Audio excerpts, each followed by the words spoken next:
It's all very well when we talk about leadership in terms of when everything is going well, but what do we do when we're faced with adversity? One person who comes to my mind right away is Ernest Shackleton. Everyone survived. It was a miracle. As we're both interested in myth, I was looking at it from the mythopoetic cosmological sense, like the axis mundi.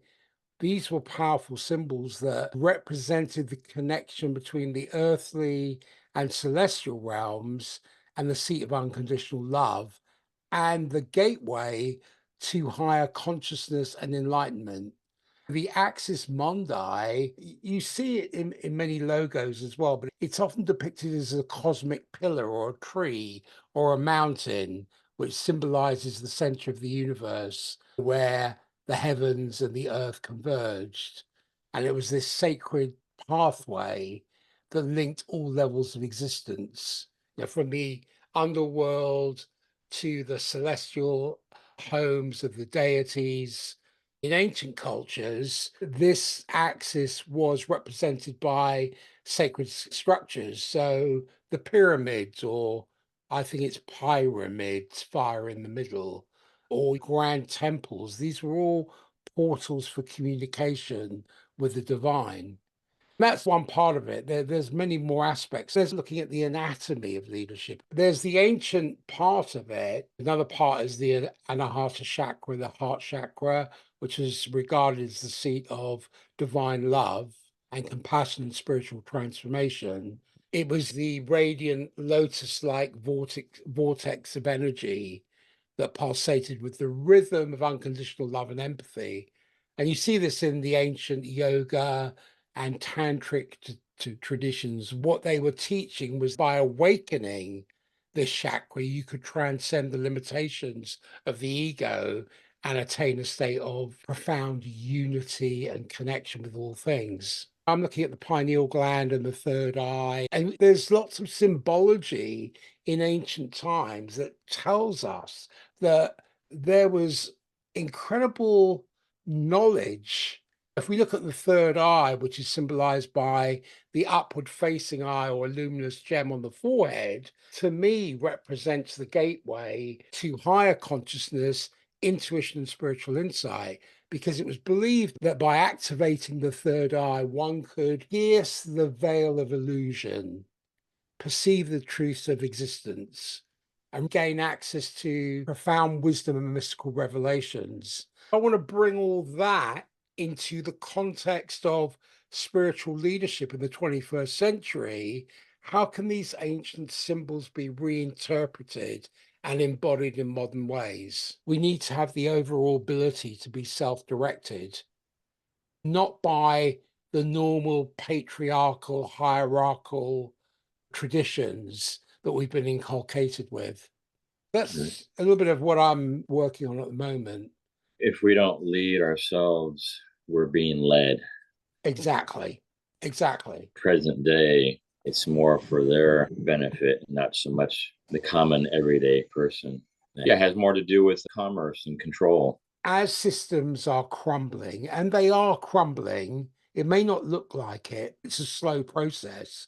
How can we represent the need as spiritual leaders in our own right to maintain a grounded yet elevated perspective so we can serve as a conduit for what I see as divine guidance and its wisdom to permeate the material world? You can see this in ancient times. Look at some of the sacred spaces and communities and practices that facilitated the connection between the mundane and the transcendent. I feel there's a great lack of that nowadays. Injecting some of the sacred, the underworld, the everyday. And I think you were mentioning something about as far as this collapse, it might not be so evident to some people. Yeah, I don't know about you. Probably the majority of the industrialized world, go to any metropolitan area, drive down the streets, look left and right, and you'll probably see it all around you. hardly sacred places anymore. I remember Joseph Campbell saying in the old world, Europe before present day United States, for instance, is that many of the older villages, the highest structures in the town horizons were usually spiritual centers, Mm. churches. You go to a major metropolitan nowadays, the highest thing that you'll see in the skyline is often something having to do with commerce. Where I live, the church is the center point. I look at the skyline, I see the spire of the church and the tower Mm, of the church.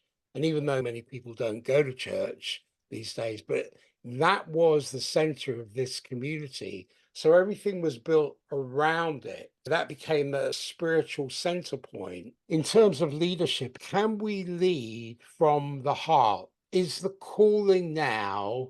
Yes, we've got left brain analysis and calculus and all the rest of it, and that's important.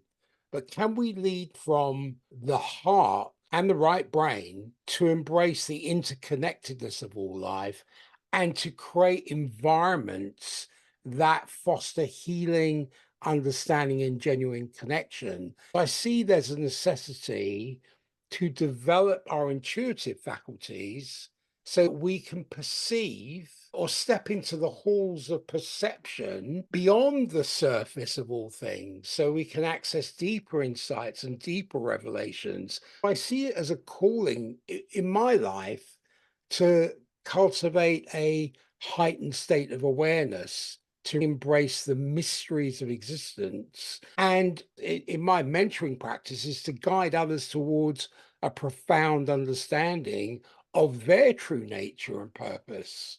These ancient symbols in our modern times, they can manifest through various practices. And I think as spiritual leaders, and that's not a top down approach, I'm not talking about the kind of kiss up or kick down approach, which is so old.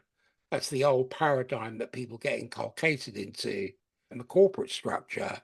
I'm talking about how do we embody these principles by fostering communities that celebrate the interconnectedness of life? How do we promote love and compassion, not in a wishy washy way, but in a real way, and encourage the exploration of consciousness and spiritual growth? yeah, it's right under our noses. It's a matter of embodying that. And some of the things that are coming to my mind right now is each and every one of us can ask ourselves, what's our why? It would also be helpful to define love because I feel that there's a number of interpretations out there, definitions, and a good number probably aren't so healthy. There's a lot of dysfunction in love, and not to divert so much from what you have in mind, what you're sharing right now, but I don't know if I've ever shared with you, but I had quite an abusive upbringing by my parents. And often when I would be getting a beating, they would say this, I'm only doing this because I love you. You see what I'm saying? People's definition and how they enact love, it's not well. That can become problematic because you can develop a superiority act because that's rooted in your inferiority past because of those things that happened beforehand. You transmute that into something either positive or negative, and that can manifest itself in different ways. If you are the abandoned child or the invisible child, that can manifest itself in different forms in your adult life if you don't have the awareness, because I think that's got to be one of the first principles of empowerment is cultivating self-awareness and authenticity, because that begins with a deep understanding of oneself, like we've talked about the Temple of Delphi, know thyself. That involves regular self-reflection, involves introspection, involves a willingness to confront our personal shadows and limitations.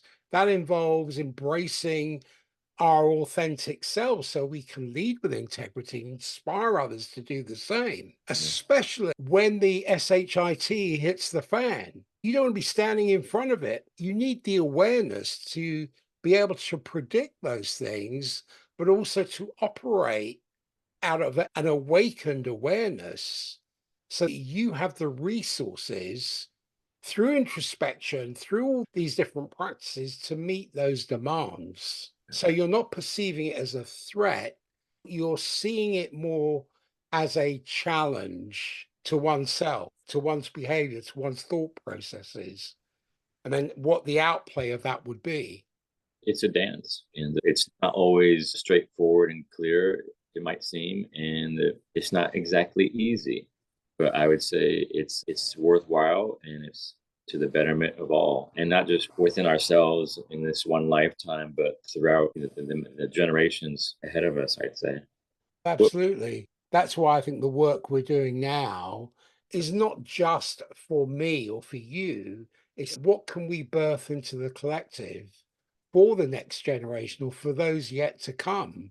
I was reading a book by James Hillman, and he talks about the acorn, and mm, within the acorn is the forest. It's interesting because with clients that I speak to, they are the acorn. They haven't liberated their forest, or they don't know there's a forest there, because an acorn can hold many trees, whereas a tree can hold some acorns that hold many trees.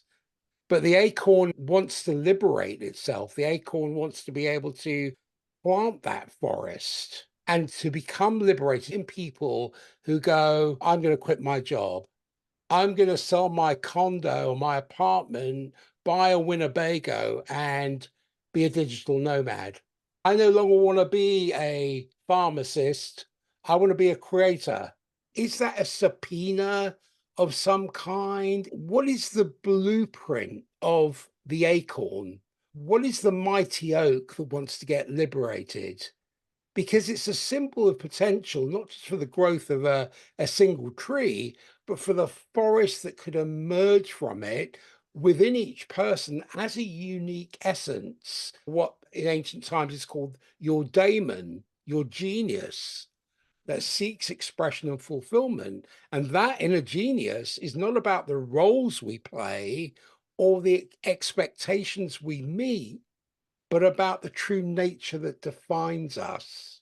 Because when you conform to societal norms, you get confirmed. When you get confirmed, the trajectory of your life follows a particular track as defined by others, not necessarily about the true nature that defines you as a unique expression of the divine. That means it's a journey of uncovering one's acorn, because that's a path of self-discovery. And it means you've got to peel away the layers of conformity to reveal the core essence beneath. Is it easy? No, it's not. Not if you want it to be. Look, if you want to go spiritual bypass, which I see there is a lot of that. But if you want to do the work of it, no, it's not easy. You, me, we are living testaments of that. We've been into the rough and tumble of these practices. it's an initiation rite. It's a rite of passage. Those aren't a cakewalk. You don't go through a rite of passage, an initiation, with your feet kicked up. You're giving yourself as a sacrament in some ways. In some people's language, they might refer to this. You're giving a sacrament to Great Spirit, for instance. And whatever you receive from Great Spirit, you have to give something in order to receive. You don't get something for nothing here. After reading about the acorn, many things came to my mind, because I thought if you are to embrace the acorn within, it's risky because it means stepping away from the known and the security into a life that is more authentic but uncertain. What is beautiful about it is when you look at the growth and contribution, because as it unfolds into a forest, it not only grows itself, but contributes to the richness and diversity around it, i.e., the ripple effect. The forest is a system, it's all inclusive. Each liberated acorn contributes to the forest of humanity. I spoke to somebody the other day who worked in the financial sector. She soon realized her true calling lay beyond spreadsheets and portfolios. And I'm not disparaging people who work in the corporate sector or the financial sector. If that's what you do, great. That's your contribution. But for her, the rising realization was the acorn was stirring within her, urging her towards a different path that aligned with her true inner essence. There was the feeling that she wanted to liberate her potential so the acorn could take root and flourish, but she had to find the courage to let the inner self manifest in the outer world. And I've realized this when I live in alignment with my essence, I not only enrich my life, but the lives of others. It is a calling to each individual to honor their unique potential and to have the courage to let it guide them. And I see it as an invitation to live a life that is true to one's essence, even if it means, and I can attest to this, even if it means walking an unknown and solitary path. Because the emergence of the forest is one of diversity, is one of strength, is one of profound beauty. Yeah, what came to my mind, you said something a moment ago. A vital person helps to vitalize, Joseph Campbell said. And however one is living in their life, are they alive? I don't know what it is over there in the UK, but supposedly in the United States, I heard some time ago that the number one day of the week of people in the United States experiencing a heart attack. Do you have Is any Monday guess? is Monday. Monday. Yeah, Moon Day. Yeah, because they're going to something that really doesn't enliven them. It's the same statistic here. That's the extreme version of not listening to the calling. There are always signs and there's always symptoms that is telling you that something needs to change. You've got to change to meet new requirements. But people don't like change. People want everything packaged. Some people consider the body as the unconscious mind. When your body is trying to get your attention and you have some symptom, oftentimes it's telling you, pay attention. This is the truth. It's not interested in line, because if it was to play that game, it would be a risk to our survival. And we probably wouldn't have made it here as a species. There's a Cherokee saying, if you don't listen to the whispers of your body, eventually you'll hear its screams. Nature as a teacher, our body as a teacher.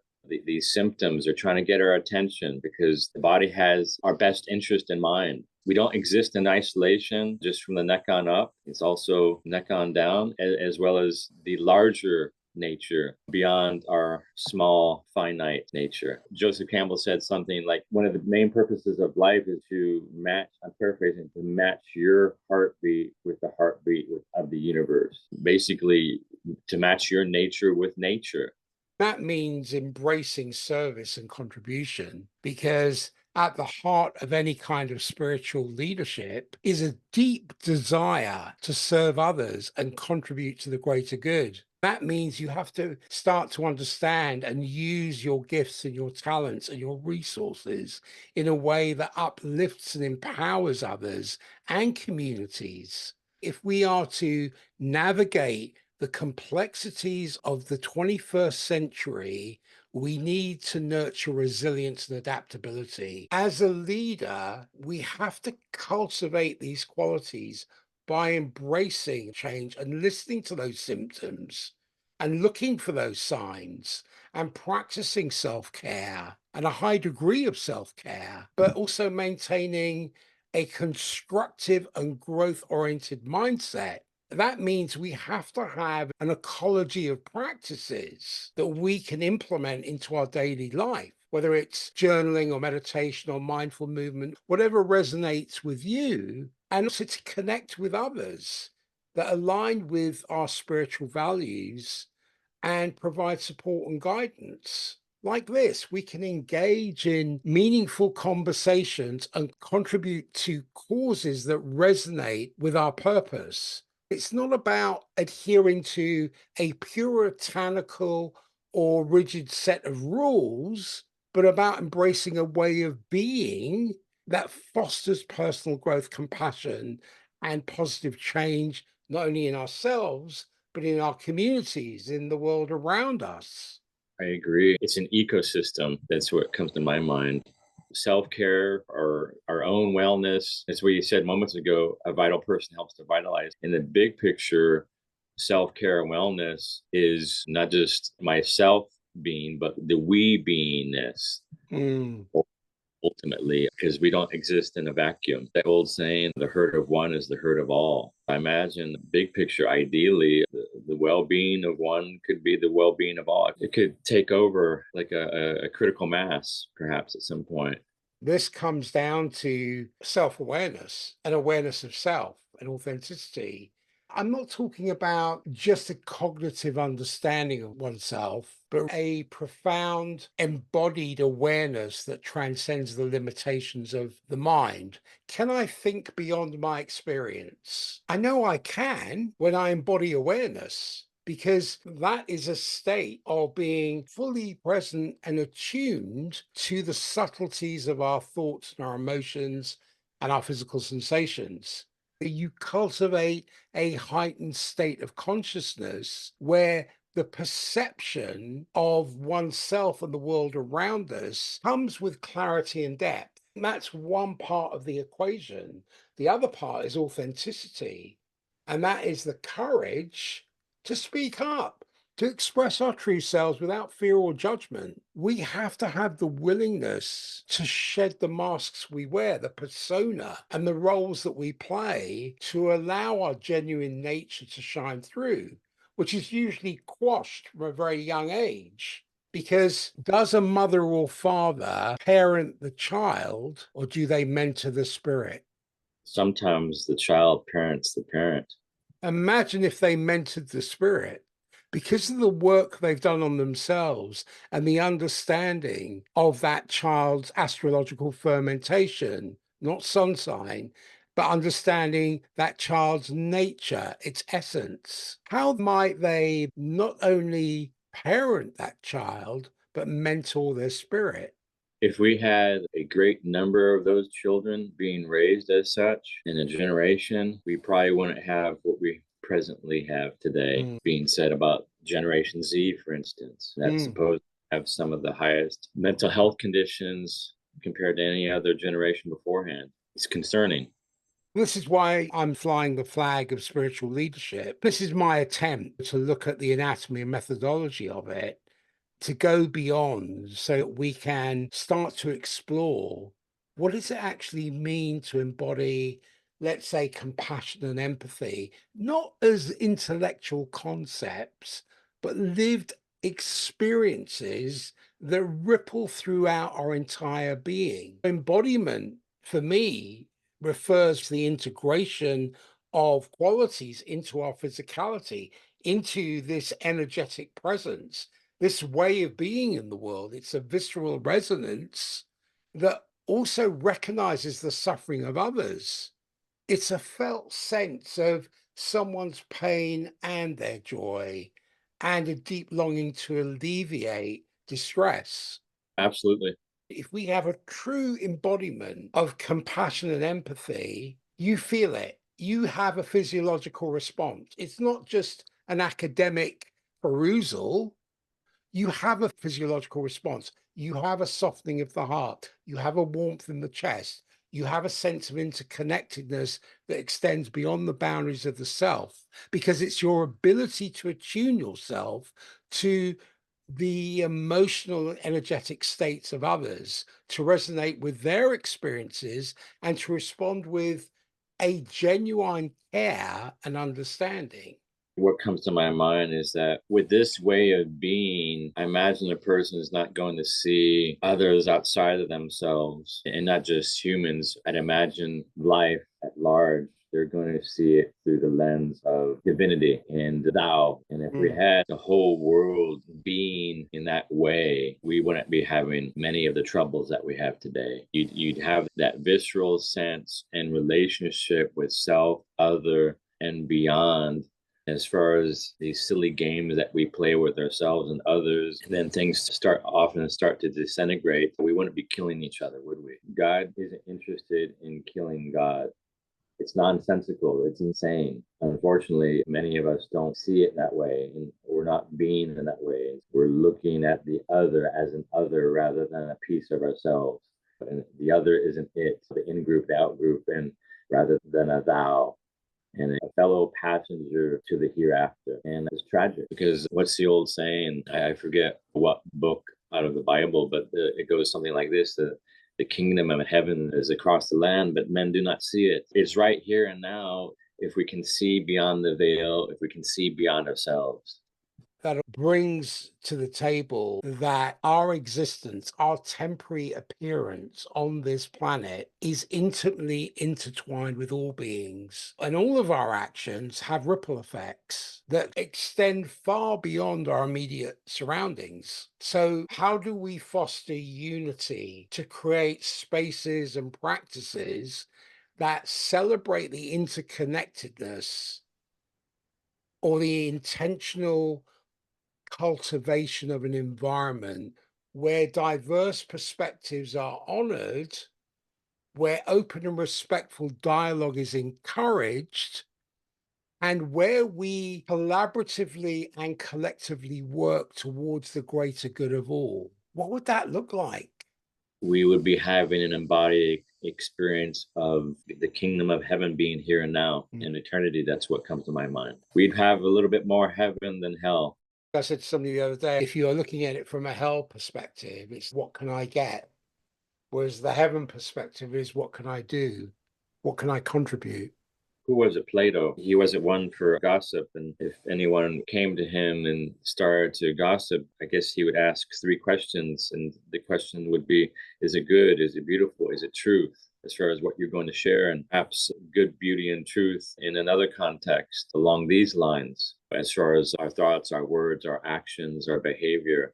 Is it good? Is it beautiful? Is it the truth? And not just for us in this lifetime.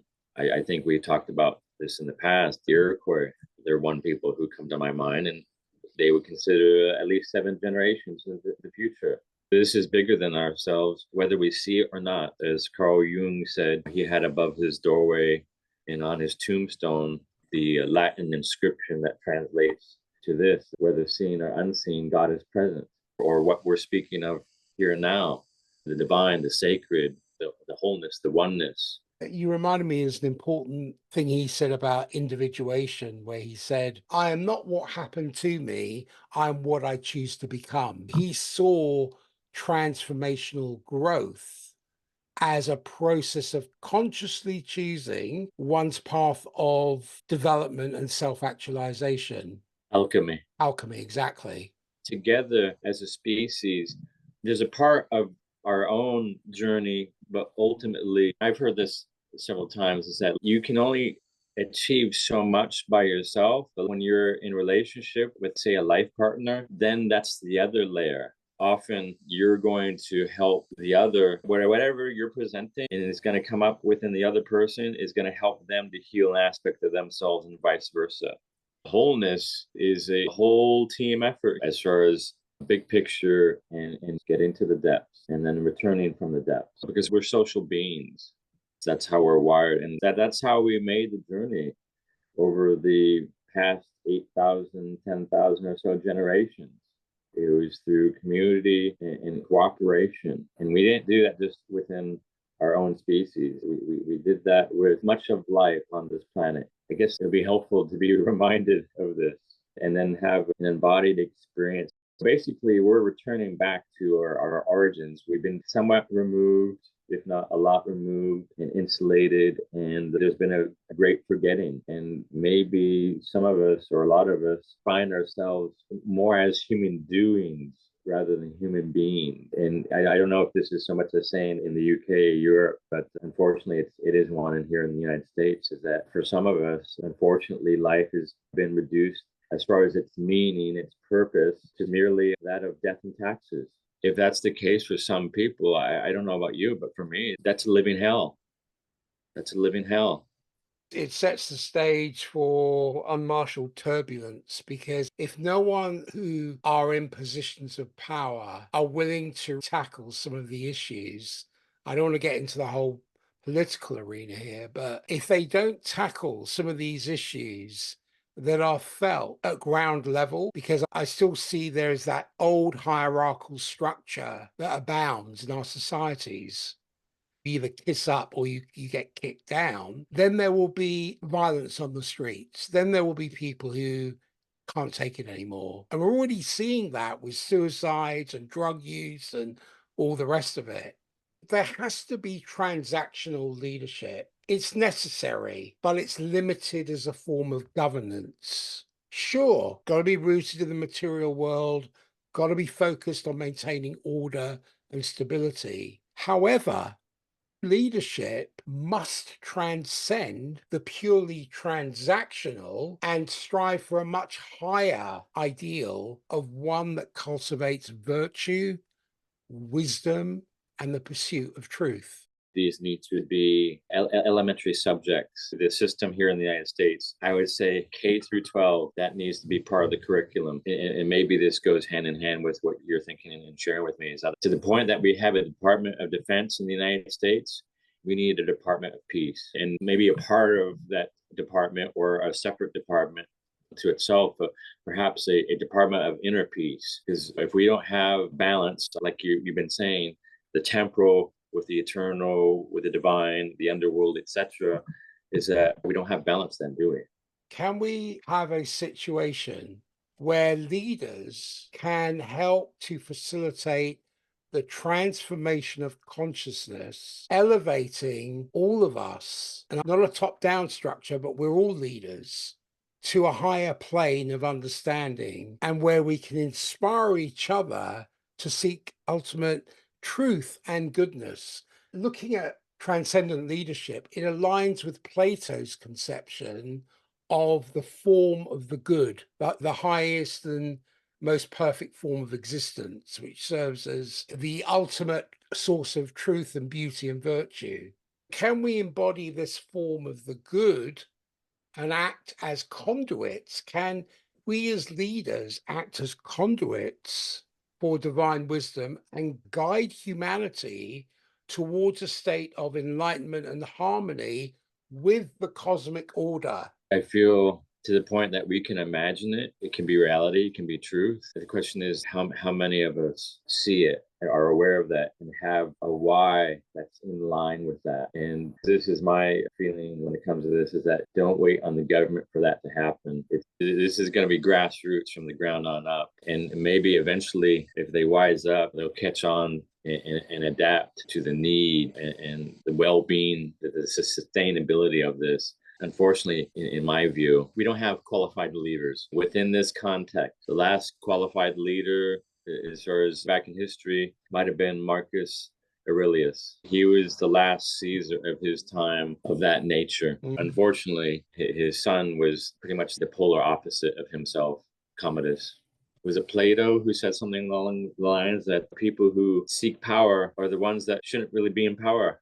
What would Carl Jung or Plato or some of these luminaries say about leadership today?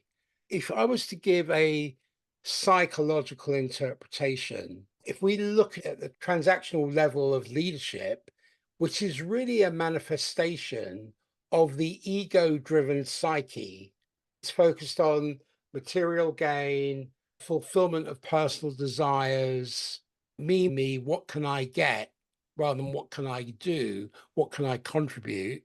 And then I would say that what we need to do at that level is we need to integrate the shadow aspects of the psyche with the recognition that true leadership, and I'm going back to know thyself, because that requires a deeper understanding of one's unconscious motivations and the ability to transcend the limitations of the ego, not to squash the ego.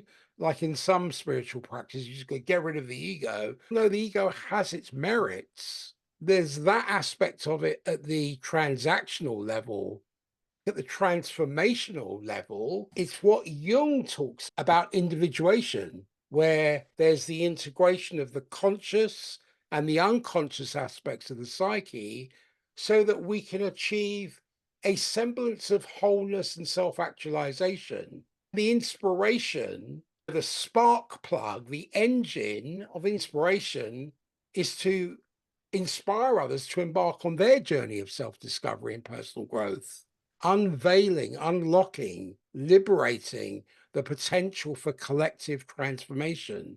Lastly, I would say on a transcendent level, and I'm thinking of Jung's exploration of archetypes, because I find those incredible, because the language of archetypes transcends all language. Everybody can understand the language of an archetype. These universal symbolic patterns that shape our experience and the collective unconscious, how can we embody these archetypal energies that serve as vessels for the collective wisdom of humanity and guide others towards a deeper understanding of the psyche's connection to the cosmic order? I'm saying quite big things here, and I recognize I am, and it can sound very idealistic, but I am looking to encourage myself and others to transcend the limitations of the material world and the ego, and to strive for a higher state of consciousness that serves the greater good of humanity and aligns with the universal principles of truth, beauty, and virtue.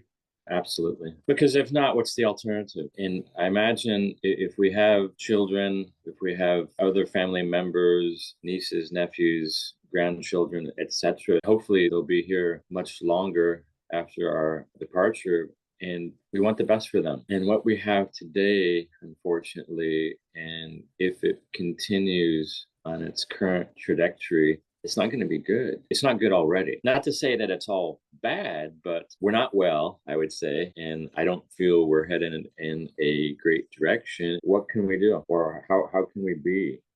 Be that leader, be that example, be that elder, that mentor that's going to provide something else beyond what so many people are shaped the way of their primary caregivers, the culture, and culture is basically a group of people enacting a myth. What's the present day culture mythos that's being taught to us? The current zeitgeist. You have teachers by way of government and so-called leaders and corporations. I think Edward Bernays, the founder of propaganda, also known as public relations, about 100 years or so ago, the nephew of Sigmund Freud.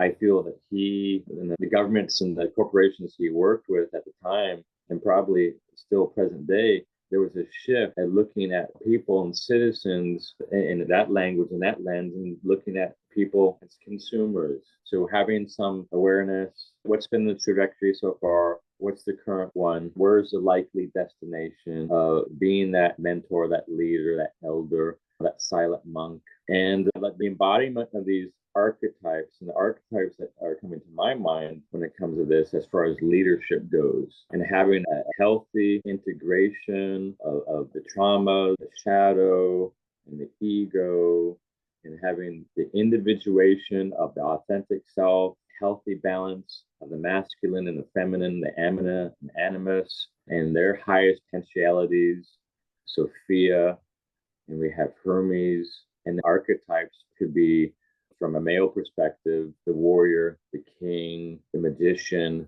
the lover. For a woman, it would be the Amazon, the queen, the priestess, and the lover. If this was to happen in mass, a large scale, I would say we could perhaps have a different trajectory and a different outcome. But what do they say a lot of times? That more of the same equals more of the same. What's a good predictor of future behavior, past behavior? And if we will not look at an arc of human behavior, just look to a world history book and flip back the pages. A lot of these behaviors have been seen to be somewhat timeless and universal. The biggest differentiators are the technology and the scale. We're operating from these scripts that have been going on for quite some time. Every moment can be seen the ceremony as a rite of passage. So exercise in Latin means to practice.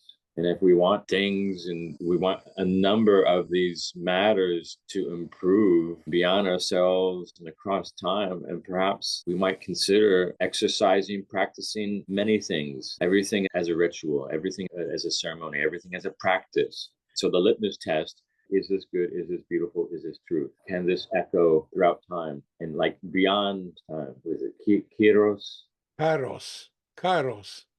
I think that has to do with the cosmos, as you mentioned earlier. In terms of the embodiment of these archetypal patterns, this reminds me of a saying that Carl Jung said, which was, "The privilege of a lifetime is being who you are. That says to me that if I am on the path of transcendent leadership, I exist as a conduit for deeper cosmic truths by fully embodying my authentic self so that I can, and I'm paraphrasing, I think, again, Carl Jung said, the sole purpose of human existence is to kindle a light in the darkness of mere being. This is about illumination and elevation of collective consciousness in terms of emphasizing the integration of light and shadow for true wholeness, because there's no coming to consciousness without pain. So we have to confront our own depths and shadows before transcendence is possible. One has to have their roots in hell in order to reach heaven, to illuminate that shadow within, to see one's inner gold. And some people would say this about the ego: it's like a dragon. And what do European dragons often do? They hoard treasure. They hoard treasure. The gold, the treasure is within. I think you mentioned this. Some use the term consider squashing the ego. I would say it's integrating and taming one's dragon. If you go out to kill the ego, that's a part of you. Why would you want to do that? Okay, parts that don't serve you, I get. Yeah, be aware, integrate, and make peace with, because I imagine those parts of ourselves that came about in their beginnings probably had a lot to do with fear and pain. And it's probably during a time in our childhood where perhaps we were being abused. That makes sense at its time to have a bit of this adversarial piece of ourselves. When I work with people at times, and it goes something like this: everything's optional. It's no longer happening. You're safe. And it's not true. As far as whatever was said, whatever was imprinted, when my parents were angry, let's just say for myself, and maybe this applies for some other people too. Yeah, when my parents were angry and they were beating me, that's because I was bad, right? And I'm not worthy. I'm not good enough, for instance. That's not true. That's not true. A lot of times that might adopt it, and unfortunately still the case for some people, when you were a child who was very vulnerable and had no way of protecting themselves. So that's the best that they could do at the time, and that made sense to them at that time. That was your survival toolkit at that time. And I would say, bravo, well done, because you can measure maybe some of those things that happened to you when you were a child. But how do you give it any interpretation when your prefrontal cortex is not fully formed? You're only 3 years old. Even in terms of blame, what were their past inferiorities that have now manifested in a superiority act? What was the rootings of their inferiorities? Yeah, I didn't learn of this until I was an adult many years later and after their passing, and that they had a horrific childhood themselves. With that, it didn't seem to me that they were given much nurturing. I think you said earlier, mentoring of the soul. And it's no wonder. It's hard to give what you don't have yourself, for instance. And so, what is it? You have the blind leading the blind, and then the cycle continues. And so, this is within an individual familial context that says 3 generations. But then look at each and every one of us as a whole throughout history. I don't know if you're familiar with the psychologist. He's since passed away a couple years ago. I think maybe during the pandemic, if I recall. He was maybe in his 80s. His name was Lloyd Demas, and he created an organization that's called Psychohistory. His look at this, as far as our conversation, and then throughout the pages of the history, especially ease and conflict, especially warfare, he felt that much of warfare, had much of its roots in child abuse. And I feel he's really onto something there. I feel they're related as far as what you and I are talking today about. I feel it's somewhat an elephant in the room. From a transcendent lens, looking at Hermes and Hestia, looking at the masculine and the feminine, can we put down our sword and pick up the lance instead? So we become much more pinpointed and clear about what we're pointing towards, rather than brandishing and wielding this sword every which way, and clumsily at that, because wanting any clarity or well-being is not an ability that we're born with. It's a freedom you have to learn. To my mind, if there are old men sending young men to kill other young men in war, that is where they haven't balanced the masculine and feminine energies, the Hermes and the Hestia. I would say those leaders are not wise elders. Here's the thing: brainwashing is easy, reasoning isn't. This is not an ability that we are necessarily born with, it is a freedom you have to learn.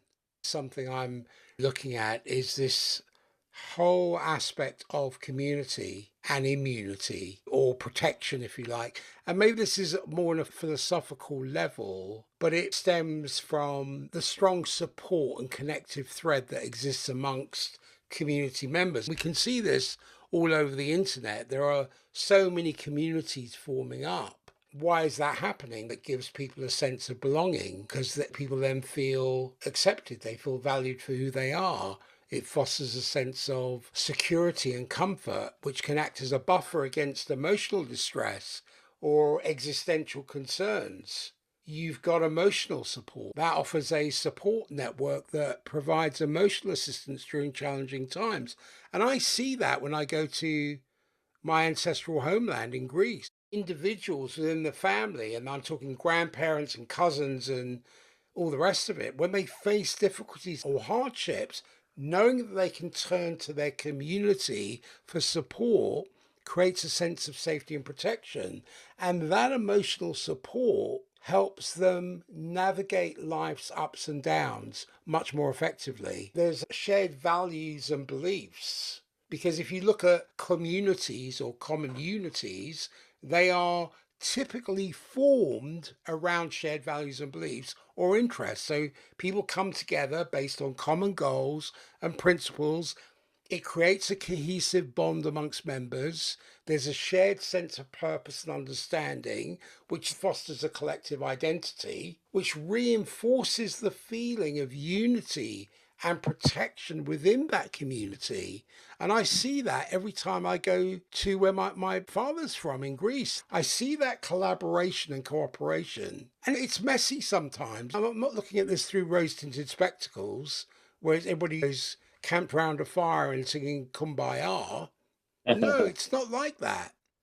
But when they come together towards a common goal, a lot of people on the island do this. They pool their resources, their skills, their knowledge. And that collective effort creates such a deep sense of strength and resilience within the community, because they can rely on each other. They've got each other's back for assistance, for problem solving, for achieving shared objectives. And what does that do? It enhances the overall well-being of the community, because it gives a sense of security that arises from the collective presence, because there's support. They're not alone in facing life's challenges.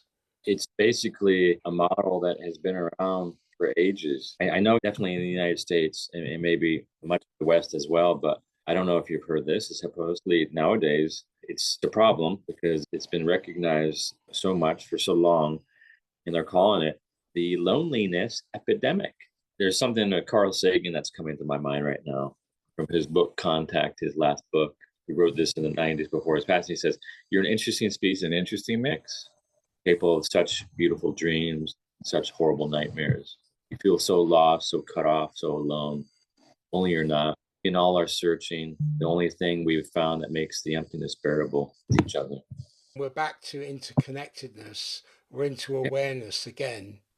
We're into community. We're into immunity, because when there is that strong support system and connective thread amongst each other, which arises from a sense of belongingness and emotional support and shared values and collaboration, and the overall sense of security that the community can provide, it's through these aspects that communities can offer individuals a sense of protection and strength and resilience in navigating the complexities of life. Looking at this, there's been several studies that have found a direct link between social connections and physical health.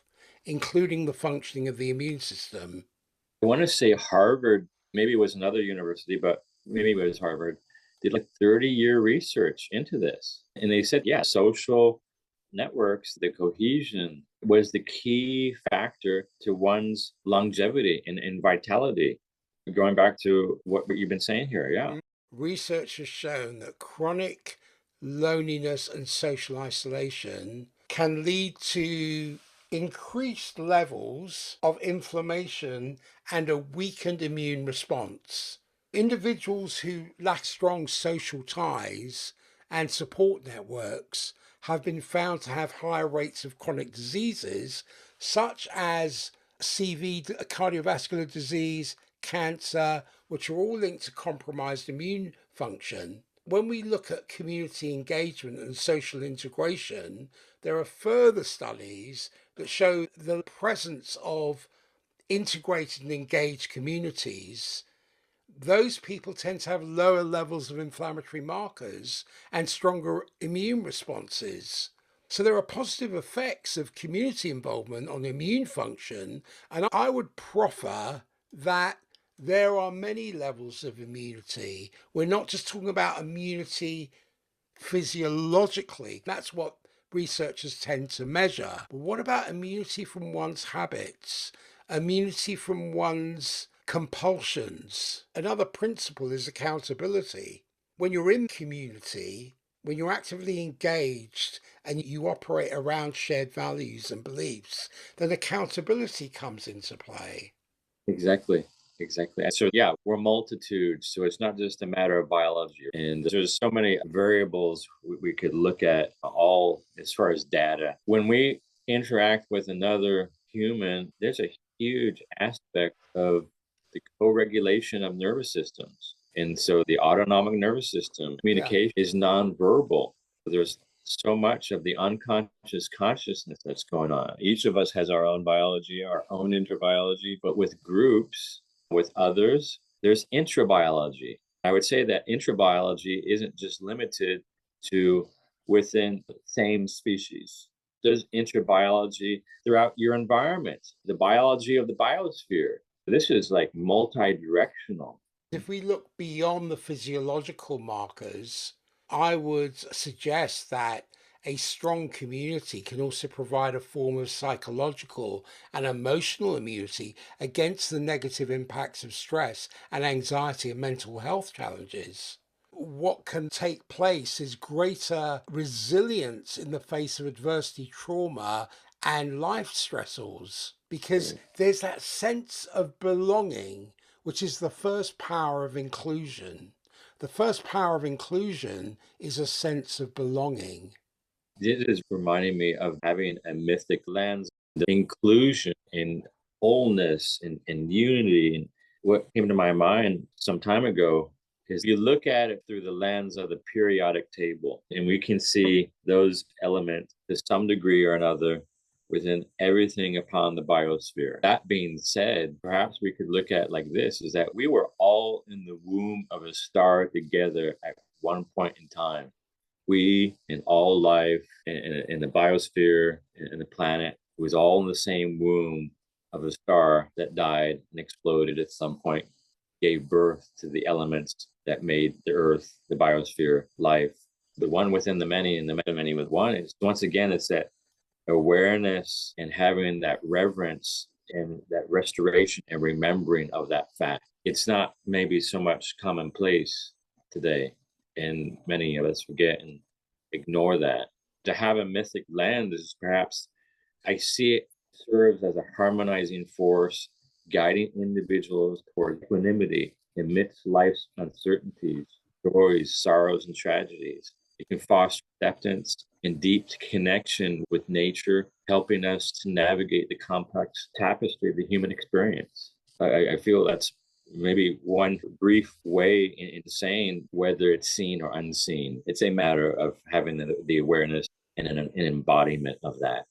When you see our way of life, our traditions, our values, and certain ways of our life are no longer here, which I see in ancient practices acted as a buffer against societal challenges and provided a form of social and cultural immunity.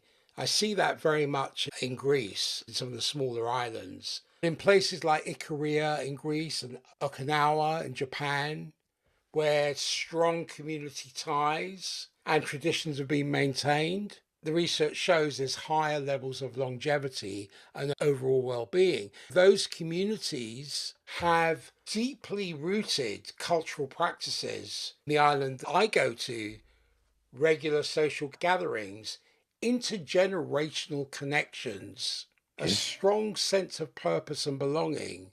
All of these factors contribute to the residents' well-being, because what I see is a collective resilience and adaptability. There's a tight-knit community that exhibits greater collective resilience and adaptability when the SHIT hits the fan, such as natural disasters, economic upheavals, social changes. There's shared resources, shared knowledge, support networks. In Greek, there's a word, it's called philotimo, and philotimo is difficult to define. I'm glad it's difficult to define because it's something you humanize into application. Short story, when I was on the island, there were two ladies, Australian ladies, waiting for a bus. There wasn't a timetable. A bus may come along in 1 hour, 2 hours. You don't know. You just got to wait for it. The bus only runs maybe twice a day. But a storm erupted, a huge storm. The force of that storm cracked open some of the chimney stacks on some of the houses. And I was in the car going to the bakery, going to the Fornos. I saw these two ladies there and I stopped and I said to them, "Where do you need to go?" And they said, "To the port."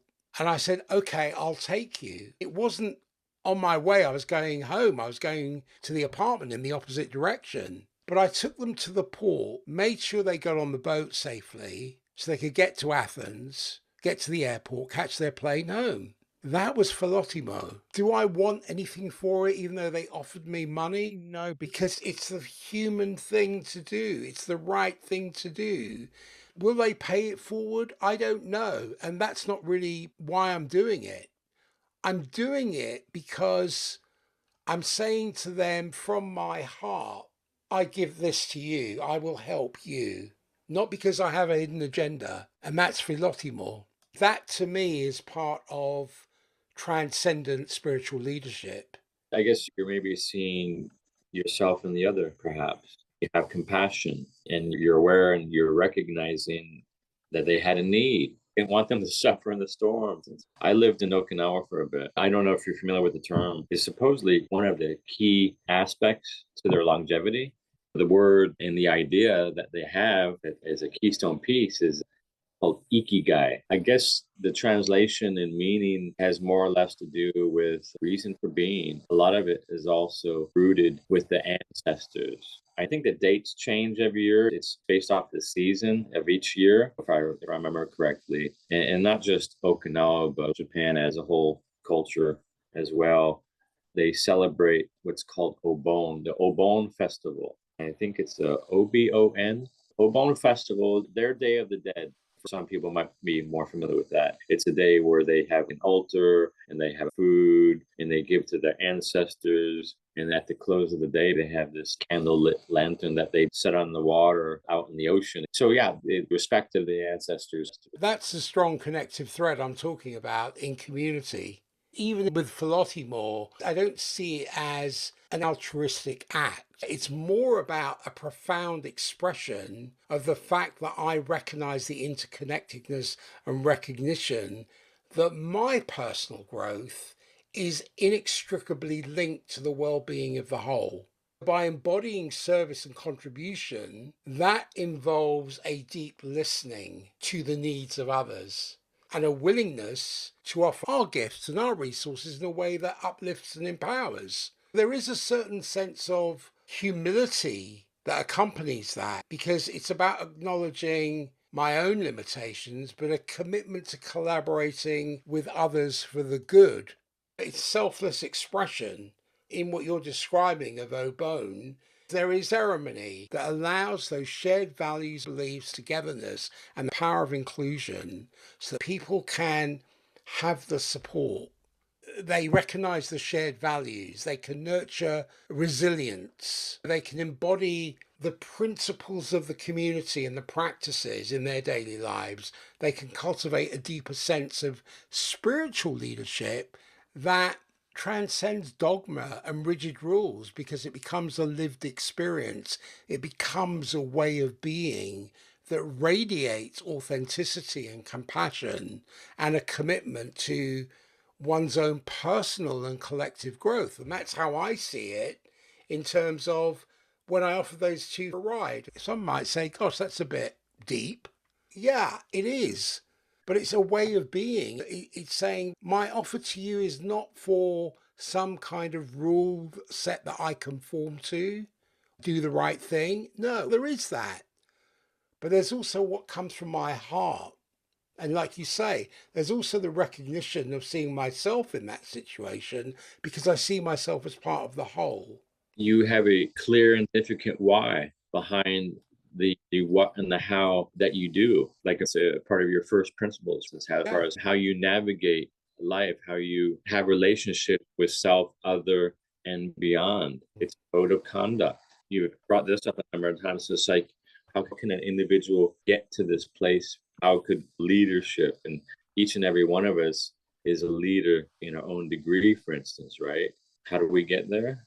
I would say if we look through the ages and we look at the early models as far as the mentoring, the nurturing of a soul, and the cultivating of a human being, it was probably done through a rite of passage in initiation. Often within that, maybe the big aha moment, something like this, learning how to die while still alive in order to live. It's back to what we spoke about originally, which was the metaphor of the acorn and the forest, because there's a potent reminder, and like you've alluded to, is to have a powerful and potent why. It reminds me that you possess an inherent greatness. You possess a vast and untapped potential if nurtured and cultivated, and it can blossom into something truly magnificent, where it is a life lived in harmony with our essence and a contribution to the world that is uniquely yours and mine to offer.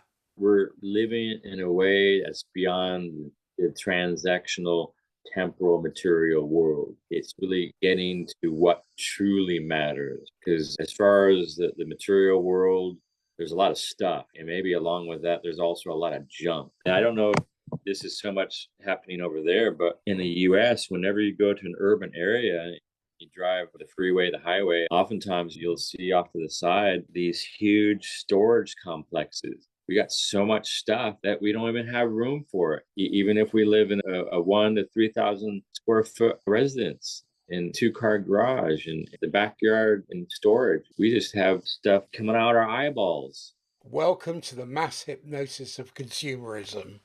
I don't know if you've ever heard this, is that for some people, they'll use the term retail therapy.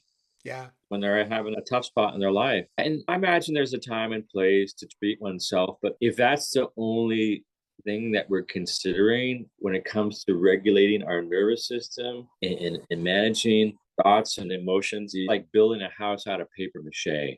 It's not going to really hold up. Aboriginal perspective, if someone was having a tough time, a lot of times it was beyond the scene. They might have described it like this: the person's going through a soul loss. And maybe this goes hand in hand with some of the psychology and Carl Jung, for instance, the dark night of the soul. There's no thinking or buying however much stuff what one thinks to get through that. You don't have to do anything. If you want a different experience, and if you really wanted to get to the root of it, you got to go through the depths, to go through the Odyssey. For some people, the average timeline for one's dark night of the soul could be anywhere from 3 to 9 years or so. I think Carl Jung's dark night of the soul, when he wrote the book Liber Novus, the Red Book.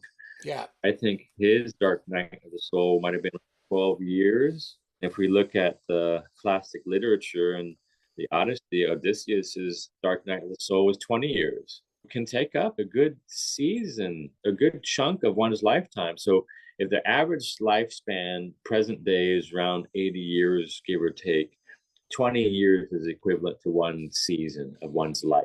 It's not going to be instantaneous. It's going to be straightforward, be a lot of twists and turns and valleys. It's the cosmic roller coaster.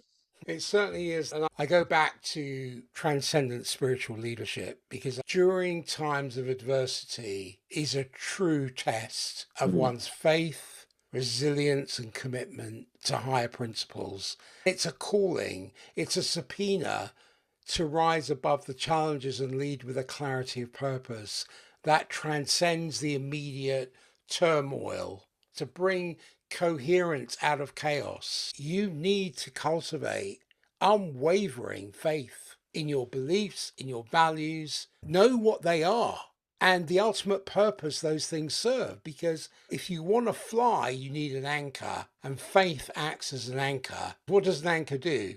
Provide stability and guidance when things are turbulent. It allows you to maintain a sense of calm and clarity, enables you to navigate through the adversities with a steadfast spirit. Yeah, you're committed. And perhaps we could use the illustration of, say, the North Star. You have a reference point. You can always navigate and orientate yourself based off of that reference point. As far as, oh, I know where north is for sure. What's coming up for me is that perhaps we might be going through the archetypes. And one of the archetypes within this Odyssey, this process, is the warrior archetype, where you're very clear and committed. Some of the ancient warriors of antiquity, especially when a lot of times they would travel by way of ship and they would land ashore, one of the strategies they would have done to them is, you're going to disembark the ship and you're going to start marching toward our objective. We're going to burn the ships in the meantime. That's called the death ground strategy. There's no plan B. You're either going to win or you're going to die. And I guess within this context, winning would be for us to wake up, transcend, and bring back and share. To characterize what you're talking about is selfless service. This type of transcendent leadership is rooted in the principle of selfless service because they are driven by a higher calling that transcends personal ambitions or gains. They embody the spirit of sacrifice. They dedicate themselves to the well-being of others and the greater good, even in the face of immense challenges or danger. Something very selfless in that warrior archetype that you're talking about.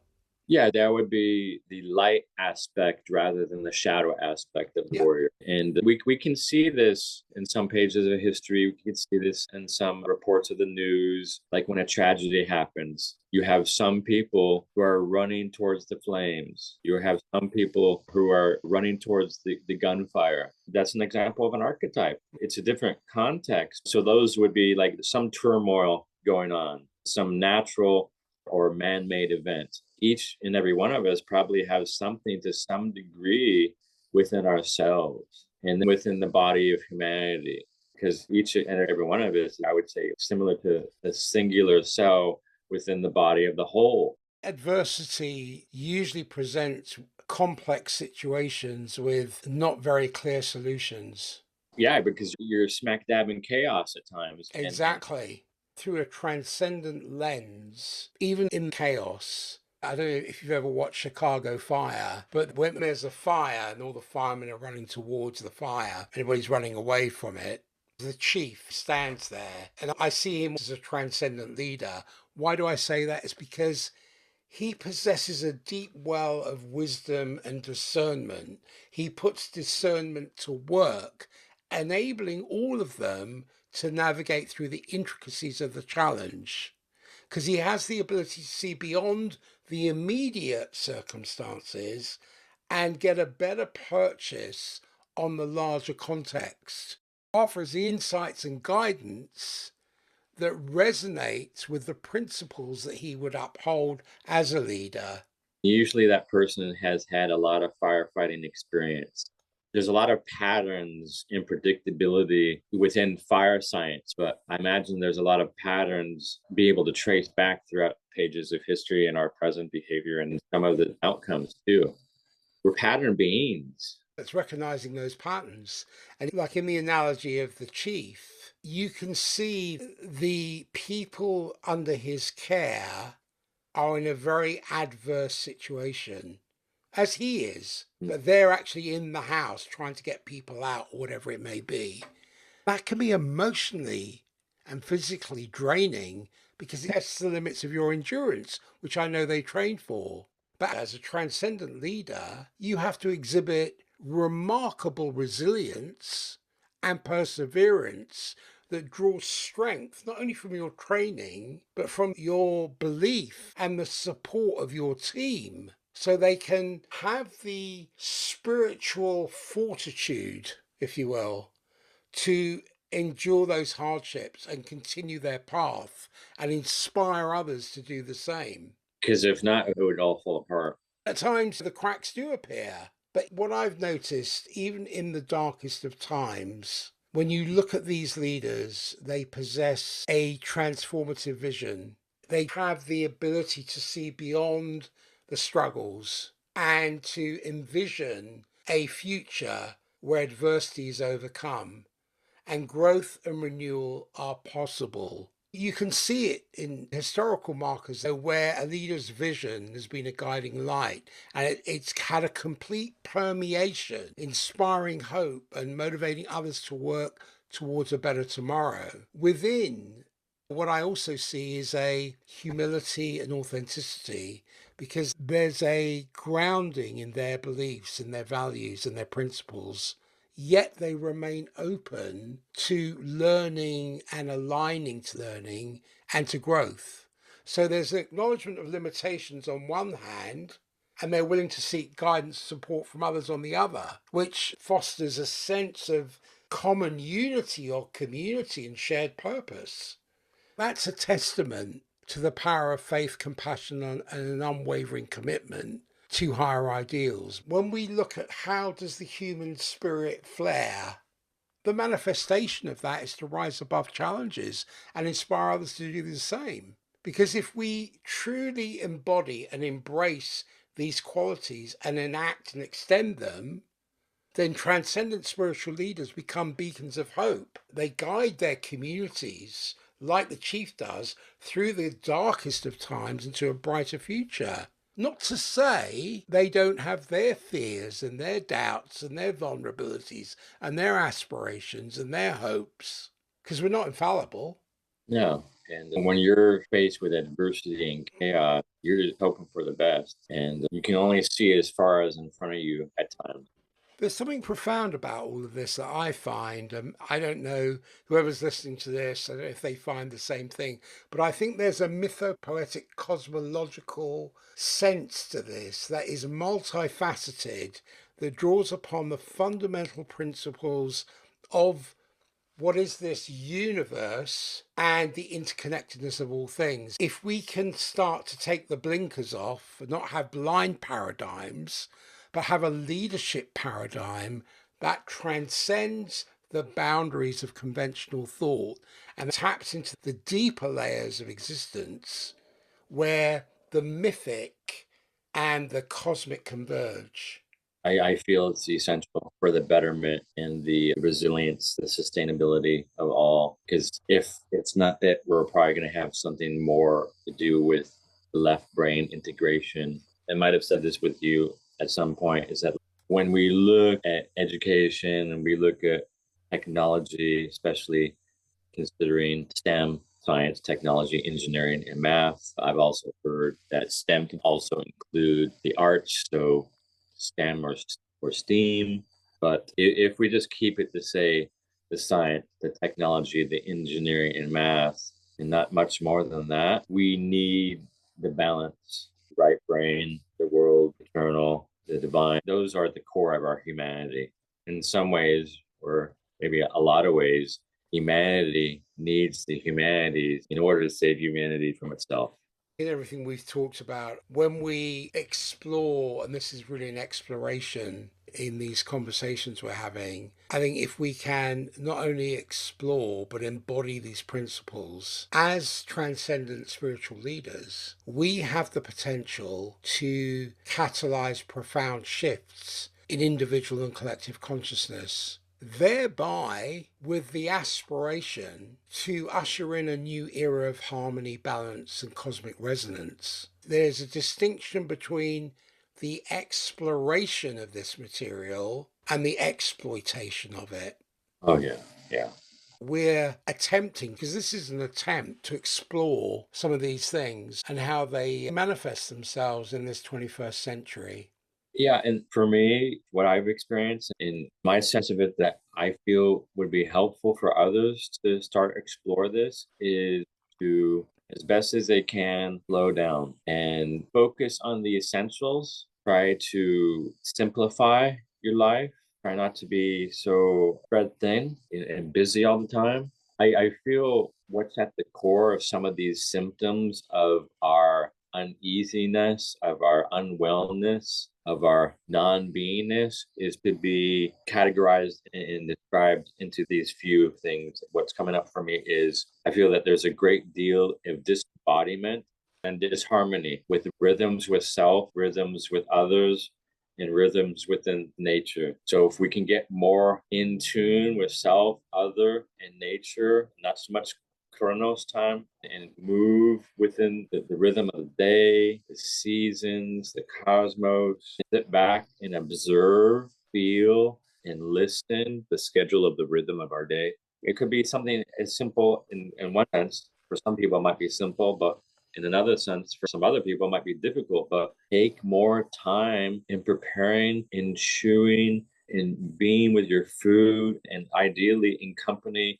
in sharing food, a meal with another, and savor it and have some reverence that what you're eating was once alive and its life was basically given in service to your life, because that's the reality of it is life eats life, life gives life.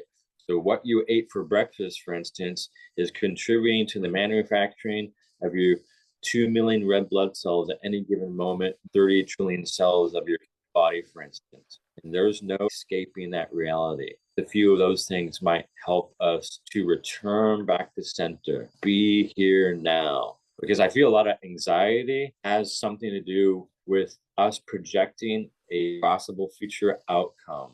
For a lot of people's depression, often it has a lot to do with the past. And I use this term, and it's a play on words. It's not healthy to over pasteurize. Like in food processing, it's to superheat something 100 plus some odd degrees Fahrenheit where it kills the majority of enzyme activity. I don't know if you want to use that same idea and apply it to your life and your present and possible future by over pasteurization. You're pasteurizing your life and perhaps killing aspects of it. I don't feel that's good. Maybe some of these, if not a good number of these, could be helpful in returning back to ourselves, returning back to nature, remembering how to be and just being a human being. It's so simple, it's difficult because the modern world, unfortunately, has had many of us forget it's so simple and be these doings and consumers and citizens of nations rather than the world and the biosphere and with all of life, not just humanity and within the cosmos. You see what I'm saying? Yeah, I characterize what you're saying is you've got to put discernment to work. If we succumb to the leadership theories of World War II, post World War II, which is where they all come from, our current leadership theories, is that we will struggle with the current model because the question is how are we organizing ourselves personally or individually? How are we organizing ourselves collectively? How are we organizing ourselves globally? It's fear-based leadership. What is the germ of the inner work that we need to do? Because we're all infiltrated by toxins, as you're talking about, and not just food toxins, but many other types of toxins.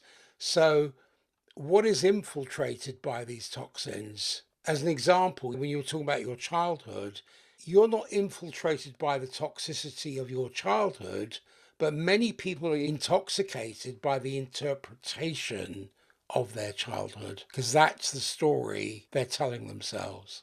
Unlike my siblings, that they were hurting, and that's probably the case in many ways and in many degrees, unfortunately, within humanity. In recognizing it's an unfortunate aspect of our shared humanity, but there's that potential of alchemy, awareness, and transformation that turn fear, anger inside out into love and compassion. If not, we're not breaking the cycle then. How do you choose to live? Until you have pattern recognition, to your point, how will you know what's happening? How will you know how that story is unraveling? How will you have the awareness to read what is happening? What meaning can you assign to it? When we understand individuation and when we understand how embodying the archetypes makes more sense, then we can contextualize life in a very different way. Not the dogma, not the indoctrination, not the limitations, not the stereotypes, which are negative and stupid. It's getting away from a time of labels. It's the life of our inner psyche on this inner stage that wants to step forward. We're back to the acorn to liberate our genius. You don't have to be a Mozart to play a melody. It's the art of this cosmic dance of living and dying while still alive, dying to the old self and to the dogmas, like you said. The mind can be a dangerous place without adult supervision.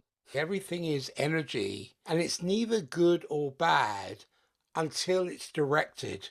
We're given that gift of choice. So exercise your choices carefully.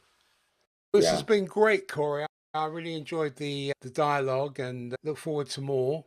Yeah, this is great. I think we covered a pretty significant swath of this tapestry. I appreciate you and I'm grateful for our time and our deep sharing. I feel ceremony and medicine. I see it